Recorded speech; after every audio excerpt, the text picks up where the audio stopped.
it's not about you. Or in this case, it's not about me. I often forget that, and no doubt you and others back there will remind me. But this evening, by the presence of those who are here and those who have gone before, it's plain to see, I hope, that it's not about me and it's not about any one of us personally. We have before us our 12-year mayor, Jerry Pothier, and I appreciate, especially for Representative Freeman, Representative Hanna, you going through that list of things so they can just remember Myrtle Creek's needs and where we've come from and maybe a little where we're going in the future. I appreciate the list of accomplishments that our local publisher put in the Douglas County Mail the other day, and that was very impressive, and I congratulate you from my heart for your work. I'm also, in my mind and my heart, is the past mayor who was also my neighbor, Bob Cotterell, for 12 years mayor of Myrtle Creek, but for 20 years my neighbor, and what a good man he was to our community, wasn't he? We have before us a city council who is genuinely concerned about our community. And I'm sorry to see Alan leave council, but I'm glad that he is going to have his seat filled by a good man. And I'm also glad to have Gail back on council, and Zori and Colette, probably Colette and Ken I know the least, but over time we'll get to know each other, and we'll continue to do that. We also have our public servants, and I like to call them public servants. That's a good word. Not only have I found our city employees professional, but also very helpful. Our city administrator, Aaron Kubik, him and I have been getting together. Also, our chief of police, Don Brown. I've enjoyed my correspondence with Don thus far.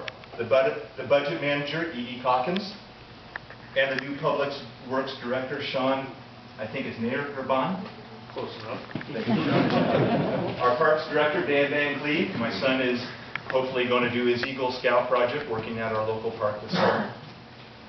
And also my longtime friend and city recorder, Carolyn Shields. And also John Lazar in the public department, in the planning department. We are blessed to have the presence of our Oregon co-speaker of the House, Representative Bruce Hanna. And he has to drive back to Salem tonight. And if any of you feel that we have a challenge, Lord knows that Bruce Hanna and Representative Tim Freeman, where's Tim at? Tim, these guys have a huge challenge. Amen. About what's going on with our budget and our state, the state of Oregon, and we will want you to know how appreciative we are of you coming down here. It means a lot to me personally and to our city. And having Bruce being a born and bred Myrtle Creek boy is very, very special to us. Also, Aaron Auer is here, and he's going to lead our benediction at the end. Another, basically born and bred Myrtle Creek boy who has become one of my closest friends. And we have his Oregon's probably first Bible here. I mean, 1825, I believe. And wonderful story to that Bible. And so I'm so glad you're here, Aaron, Bruce, and Tim. You guys mean a lot to me, and the continuing friendship that we have. Among those we have from the community, I want to show my appreciation for Debbie Morgan, over here to my left, and also to Anita Russell to my right. These two have really encouraged me to become a mayor and helped to support me in my campaign for mayor, and I wish that Jeff Messner was here. He's not able to be here tonight. He's my worthy opponent I ran against, is a good man for our community. I hope we find him serving in our city at some level soon. We have many people here from the church I serve, and without the support of the church I serve, there's no way that I could be involved in the city as I have been. The Tri-City Church of Christ has just been outstanding. And also one of our elders is here from the church I serve, Jake Young, basically born and bred Myrtle Creek boy, who is living in Canyonville now, but he's a dear friend. And the other two elders were not able to be here tonight. 22 years ago, I came to Myrtle Creek with a beautiful woman, and also who was a young mother. Today, she's still a mother, and she's still beautiful. As the book of Proverbs says, she brings him good, not harm, all the days of her life. And Wendy has brought me good and not harm all the days of her life. Amen. She's known in our community, and I think she is praised in the city gates, and I'm blessed to have her for a wife. Also, her in-law, my in-laws, her parents are here. Her sister, Debbie Rose from Medford, and my mother-in-law, my father-in-law, Sharon and Neil Rose from Medford are here, and that's a tree tag. Finally, and perhaps most importantly, we all stand on the shoulders in the city of Myrtle Creek on those who have gone before, and alongside our city fathers and mothers. And I've invited many that could come here tonight. And I'd like to introduce some of our city fathers and mothers for those of you who may not know some of them. And if you will allow me, the date that you graduated from Myrtle Creek High School. Bruce and his parents, Leroy and Betty Hanna, are here. And Leroy graduated in 1943 and Betty in 1946. Alvin and Blanche Newton.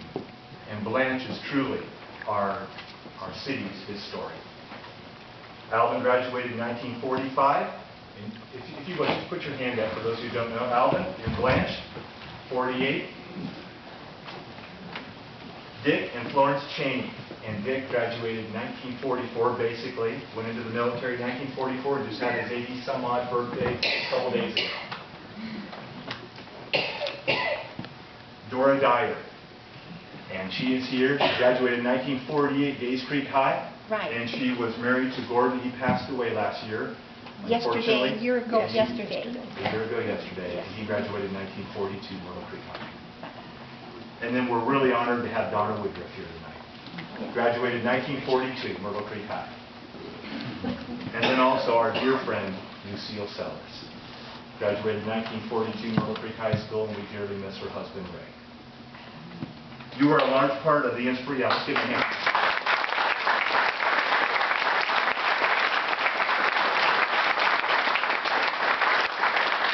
You are a large part of the inspiration that continue to help me to become a mayor for Myrtle Creek.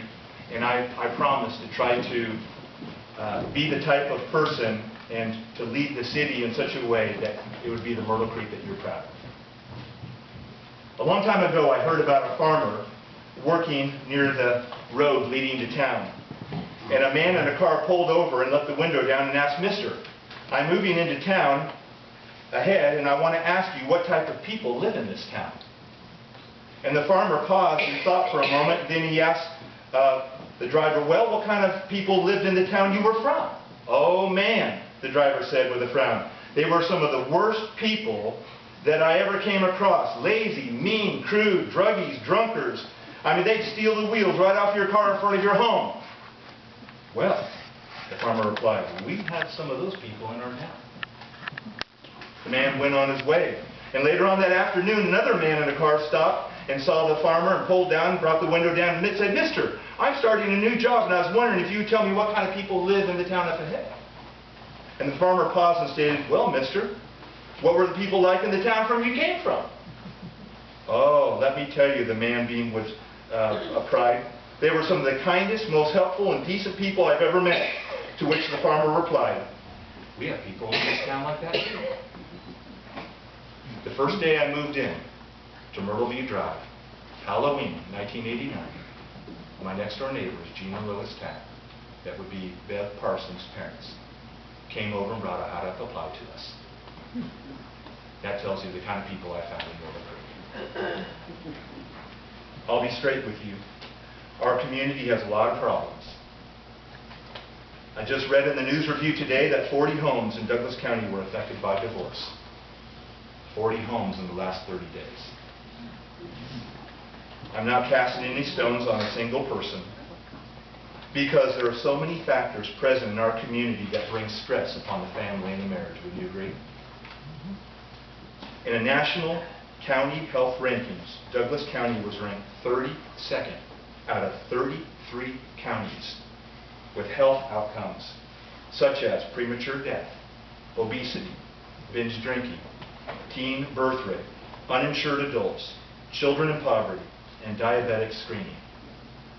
A lot of work needs to be done to improve the environmental forecast of our community, and I am not talking about the weather. With the increase of broken homes, we need stable families to mentor our at-risk families.